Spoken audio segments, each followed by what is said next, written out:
नमस्कार, स्वागत आहे आपलं द्वारकेश किचनमध्ये. महाराष्ट्रीयन लोकांना ना भाज्या चमचमीत आणि झणझणीत जेवल्याशिवाय जेवण अपूर्ण वाटतं.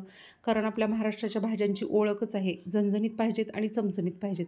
तर त्यासाठी घरगुती मसाला आज 2 किलोच्या प्रमाणात बनवणार आहोत. तर सुरुवात करूयात रेसिपीला. तर हे पहा, आता हे एकूण आपण ना दोन्ही भांड्यातले मिळून ना 2 किलो आपल्या देशी मिरच्या आहेत. तर ह्या मिरच्यापासून आपण मसाला बनवणार आहोत. तर या पद्धतीने ह्याला 2 ते 3 दिवस चांगलं उन्हात वाळवून घेतले. आणि मिरची बघा, असं तोडली की असं चुरा व्हायला पाहिजे. मिरचीचा असं पटकन चुरा व्हायला पाहिजे. हे बघा, मिरचीचा आवाज पण येत असेल. चांगलं कडक होऊन द्यायचं, देठ सगळे काढायचे, स्वच्छ करायची मिरची. आता मसाला खूप झणझणीत पाहिजे असेल तर फक्त देशी मिरच्याचाच इथं वापर करायचा, बाकी कुठलीही मिरची याच्यामध्ये मिक्स करायची नाही. थोडा फिक्का म्हणजे सप्पक जर मसाला करायचा असेल तर मग काय करायचं, 1.5 किलो देशी मिरची घ्यायची आणि त्याच्यामध्ये अर्धा किलो बॅडगी किंवा गुंटूर मिरची अर्धा किलो घ्यायची आणि 1.5 किलो घ्यायची देशी मिरची. असं केलं तरीही चालेल.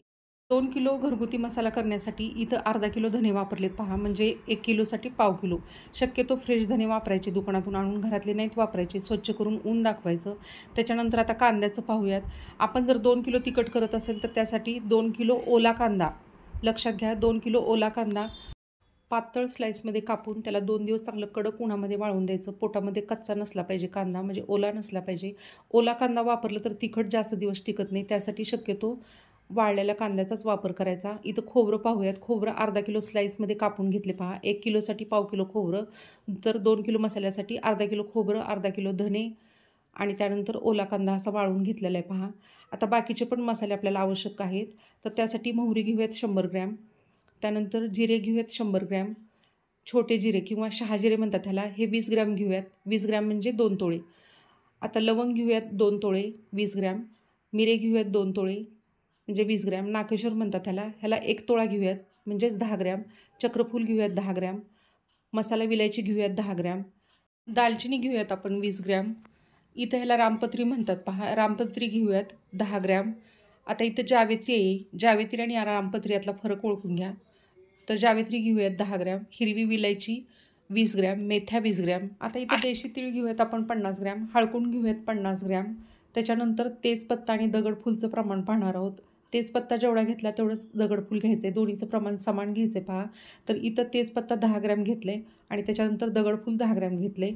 त्याच्यानंतर सगळ्यात शेवटी खसखस घेऊया 100 ग्रॅम. तेलाची पण आवश्यकता आहे, कारण यातले जे सगळे मसाले आहेत ना त्यातले 2-3 जर मसाले सोडले, कोरडे भाजले, तर बाकीचे मसाले आपल्याला, तर काही मसाले तळताना अर्धा चमचा तेल लागतं, काही मसाला तळताना 1 चमचा तेल लागतं. कारण घरगुती मसाला करताना सगळेच मसाले अगदी आपल्याला कोरडे भाजून जमत नाहीत, तर योग्य प्रमाणातच तेलाचा वापर करायचा. तर सुरुवातीला आपण काय करूयात, खसखस भाजून घेऊयात पहा. खसखस भाजताना काय करायचं, एकदम कोरडी भाजायची, एक थेंब पण तेलाचा वापर करायचा नाही. सगळ्यात सुरुवातीला कसं कढई पण आपली स्वच्छ असती आणि भाजलेली खसखस, हे बघा, खसखस भाजायला खूप वेळ लागत नाही. कढई जर कडक असेल तर पटकन भाजली जाते. भाजलेली खसखस एका वेगळ्या प्लेटमध्ये काढून घेऊयात.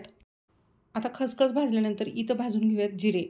जिरे भाजताना कोरडे नाहीत भाजायचे, अगदी थोड्या तेलाचा वापर करायचा. आपलं पोह्याचा 1 चमचा असतो ना, तेवढं तेलाचा वापर करून अगदी मंद गॅसवर जिरे चांगले खरपूस भाजून घ्यायचे. जिरे भाजल्यानंतर चांगली फुलून येतात आणि त्याचा कलर पण बदलतो पहा. अगदी खमंग आणि खरपूस लागतात. त्यामुळं शक्यतो जे नाजूक मसाले असतात ते मंद गॅसवरच आपल्याला भाजून घ्यायचे थोड्या तेलामध्ये. तर भाजलेले परतलेले जिरे एका पाटीमध्ये काढून घेऊयात. आता परत कढईमध्ये थोडंसं 1 चमचाभर, छोट्या चमच्यानी 1 चमचाभर तेल घालायचं. त्याच्यामध्ये आपण मोहरी चांगली खरपूस भाजून घेऊयात, कारण मोहरीसुद्धा मंद गॅसवर, थोडंसं कढई कडक पाहिजे, मंद गॅसवर मोहरीला चांगलं तडतडून द्यायचं, म्हणजे खरपूस परतून निघते.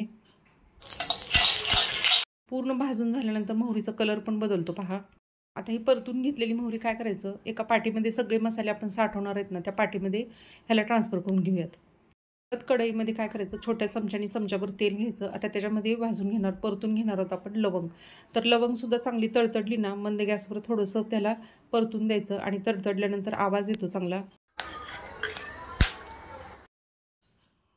तर लवंग पण चांगली आपली आणि कलर पण बदलला आहे पहा लवंगचा. तर आता ही परतलेली लवंग आपल्याला पाटीमध्ये काढून घ्यायची आहे.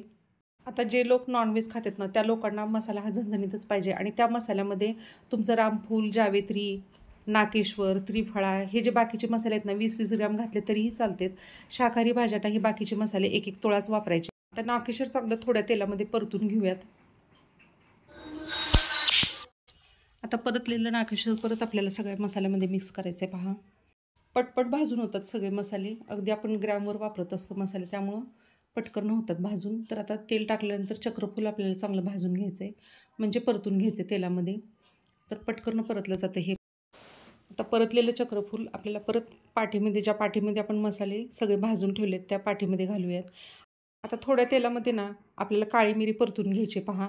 तर मिरीसुद्धा चांगली मोहरी तडकल्यासाठी तडकते, त्यासाठी थोडंसं त्याच्यावर प्लेट झाकायचं. मिरी ना तेलामध्ये खूप तडतडते, त्यासाठी छोटं प्लेट घालून घ्यायचं त्याच्यावर. हे पहा, चांगली मिरी पण आपली परतून निघाली.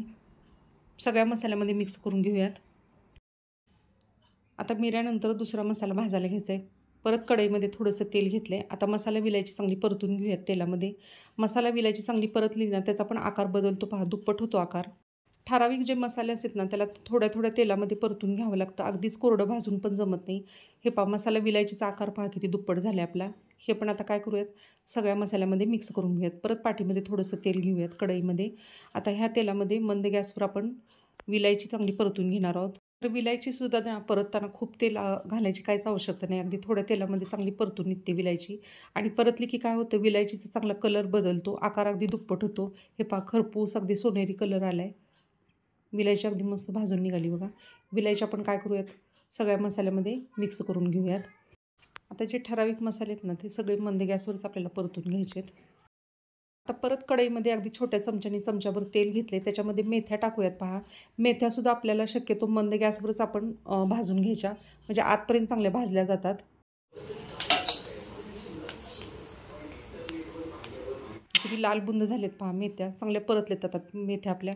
तर मेथ्या आपण ताटात काढून घेऊन परत सगळ्या मसाल्यामध्ये मिक्स करूयात.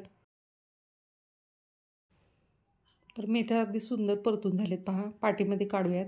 आता परत कढईमध्ये तेल थोडंसं घेऊयात छोट्या चमच्यानी. आता पुढचा मसाला भाजून घेऊयात आपण, दालचिनी. दालचिनीसुद्धा ना थोड्या तेलामध्ये चांगलं 1.5 ते 2 मिनटं चांगलं परतून घ्यायची, म्हणजे दालचिनी पोटापर्यंत चांगली भाजली जाते, परतली जाते. तर चांगलं हलवून घ्यायचं आणि शक्यतो मीडियम गॅस करायचा दालचिनी परतताना, म्हणजे पटकन थोडंसं भाजलं जातं आणि पोटापर्यंत भाजलं जातं. तर आता दालचिनी आपली परतून झालेली आहे, पाटीमध्ये मिक्स करून घेऊयात पहा. कढईमध्ये परत थोडंसं अर्धा चमचा तेल घेऊयात आणि ते तेलामध्ये परतून घेऊयात जावेत्री. जावेत्री पण मंद गॅसवर परतून घ्यायची. आता हे जावेत्री चांगली आपली परतली आहे. ही जावेत्री आपल्याला काय करायचं, सगळ्या मसाल्यामध्ये मिक्स करून घ्यायचं आहे. परत अगदी थोड्या कमी तेलामध्ये आपल्याला रामपत्री आपल्याला चांगली परतून घ्यायची आहे. रामपत्रीसुद्धा मंद गॅसवर परतली ना थोड्या तेलामध्ये चांगली फुलून येते पहा. चांगली फुलून आल्यानंतर आपल्याला फरक पण जाणवतो. आता परतलेली रामपत्री आपल्याला काय करायचं आहे, सगळ्या पाटीमध्ये जे मसाले आपण परतून ठेवलेले आहेत त्याच्यामध्येच मिक्स करायचे आहे. प्लेटमध्ये काढून घेऊयात आणि मिक्स करून घेऊयात. रामपत्रीनंतर आपण दगडफूल आणि तेजपत्ता चांगला परतून घेणार आहोत तेलामध्ये. दगडफूल आणि तेजपत्ता आपल्याला एकत्र परतून घ्यायचं आहे. थोडंसं तेलाची धार टाकायची आणि 2 पळ्याचा वापर केला की तेजपत्ता काय होतो, बरोबर आलटीपलटी होतो, म्हणजे पलटायला सोपा जातो तेजपत्ता, त्यासाठी 2 पळ्याचा वापर करायचा. थोडंसं तेजपत्ता लालबुंद झाला की आपल्याला काढून घ्यायचं आहे. तेजपत्ता आणि दगडफूल आपलं चांगलं परतलेलं आहे पहा, पाटीमध्ये काढून घेऊयात एका. त्याच्यानंतर तीळ भाजायचे आहेत. तर तीळ भाजताना कोरडे भाजायचे, इथं तेलाचा अजिबात वापर करायचा नाही. हा कलर बदलला आहे, तीळ आपले सगळे लालसर भाजून झाले आहेत. परत सगळ्या मसाल्यामध्ये हे तीळ मिक्स करून घेऊयात. तीळ हे मंद गॅसवरच परतून घ्यायचे, कारण लगेच करपतात तीळसुद्धा. तर हे भाजलेले तीळ आपण काय करूयात, सगळ्या मसाल्यामध्ये मिक्स करूयात. आता तिळानंतर कोरडे भाजून घ्यायचे आपल्याला शहाजिरे. शहाजिरेसुद्धा भाजताना एक थेंब पण आपण तेलाचा वापर करणार नाहीत, कोरडे भाजणार आहोत. याला पण मंद गॅसवरच भाजून घ्यायचे पहा. शहाजिऱ्याचा कलर बदलला की परतले असं समजायचं आणि सगळ्या मसाल्यामध्ये मिक्स करून घ्यायचे. आता काय करूयात, आपण कढईमध्ये ना 2 ते 2.5 पळ्या तेल घेऊयात पहा. असं भरपूर तेल घ्यायचं. हे तेलाला ना थोडंसं कडक होऊन द्यायचं आणि तेल कडक झाल्यानंतर याच्यामध्ये आपल्याला हळकुंड. तर हळकुंडला डीप फ्राय केल्याशिवाय पर्याय नाही, कारण थोड्या तेलामध्ये जरी भाजलं तरी हळकुंड पूर्णपणे परतलं जात नाही, कारण फुगून टम होतं बघा हळकुंड आणि त्याचा कलर पण दुप्पट होतो. त्याची टिप काय, ज्यावेळेस सगळे मसाले आपण, काही मसाले कोरडे भाजले, काही मसाले कमी तेलामध्ये परतून घेतले, तर आता हळकुंडच्या बाबतीत बोलायचं म्हटलं तर ह्याला तळूनच काढावं लागतं, कारण तळल्यानंतर काय होतं, हळकुंड चांगलं पूर्ण क्रंची होतं, पोटापर्यंत फुलून येतं आणि याचा आकार पण पहा किती दुप्पट झालेला आहे. तर हळकुंड आपल्याला काय करायचं आहे, आता जे सगळे बाकीचे मसाले जे परतलेत त्याच्यामध्येच मिक्स करायचं आहे, वेगळं नाही ठेवायचं हळकुंडला. आता इथं मसाल्याची यादी देताना सुंठ विसरले. सुंठसुद्धा आपल्याला चांगलं तळूनच घ्यायचं आहे भरपूर तेलामध्ये. आता हळकुंड जसं आपण भरपूर तेलामध्ये तळून घेतलं ना, तसं सुंठला सुद्धा आपल्याला ना तळून घ्यायचं आहे. परतून वगैरे काय घ्यायचं नाही, कोरडं भाजायचं नाही, थोड्या तेलामध्ये परतायचं नाही, तर भरपूर तेलामध्ये तळून घ्यायचं आहे. तर सुंठ आपण 10 ग्रॅम वापरली पहा. हे बघा, तळल्यानंतर दुप्पट झाले सुंठ. सुंठ चांगली डीप फ्राय केली ना, तर आकाराने अगदी दुप्पट होते हळकुंडसारखी. तुम्ही पाहत असाल पहा.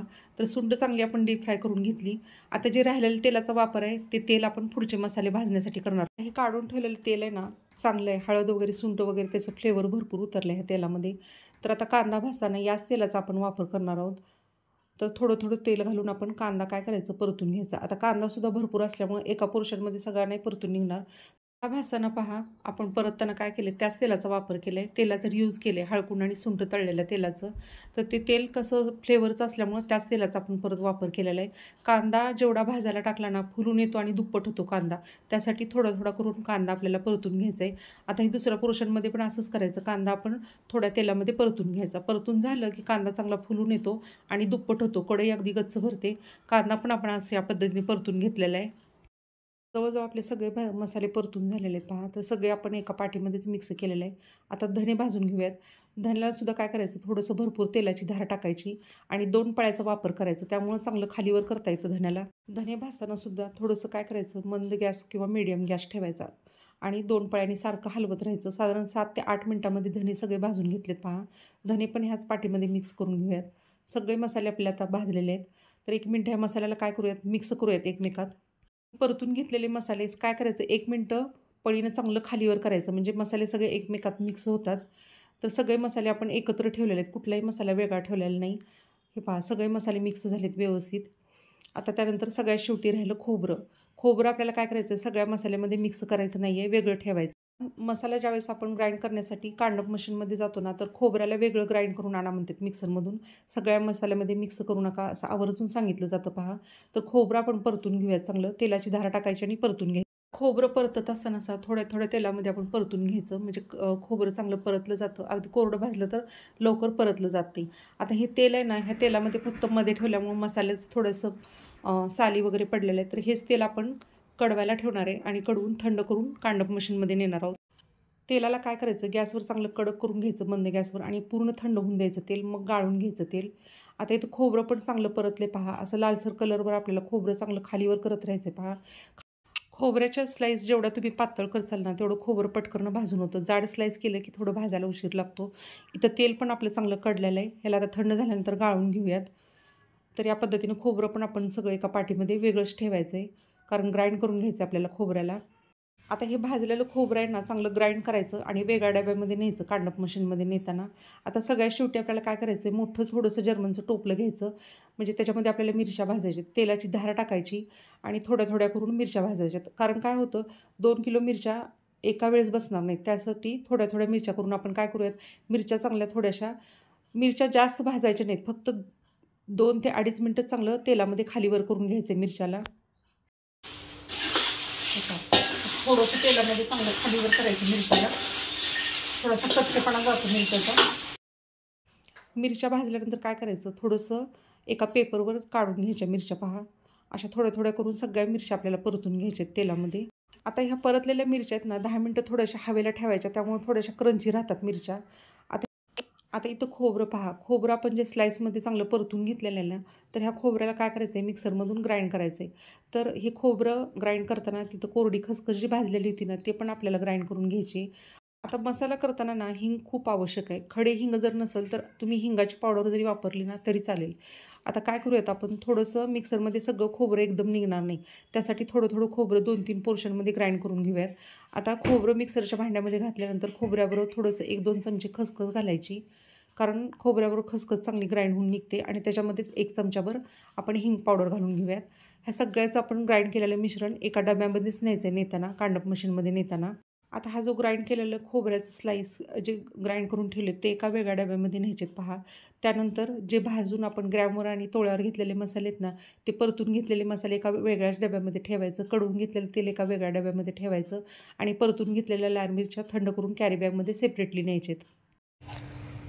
आता पहा हे पूर्ण भाजलेला मसाला एका डब्यामध्ये खोबरं, खसखस, हिंग बारीक करून घेतलेलं आहे. हे डबा ह्यातच ठेवूयात.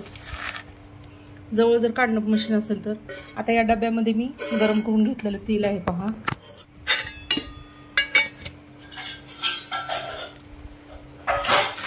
इथे साधारण आपल्याला मिठाचा पुडा एक लागेल पहा, खडा मीठ. आणि ह्या कॅरी बॅगमध्ये मिरच्या. हे असं सगळं ना सेपरेटली न्यायचं आपल्याला काढणं मशीनमध्ये.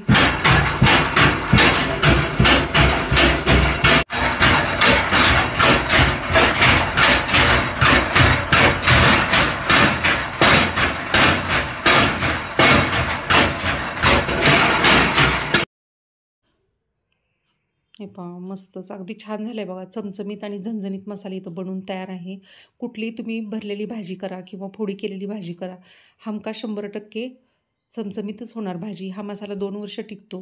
रेसिपी आवडली असल्यास आपल्या द्वारकेश किचनला लाईक करा, सबस्क्राईब करा, शेअर करा. भेटूयात नवीन रेसिपीबरोबर. धन्यवाद.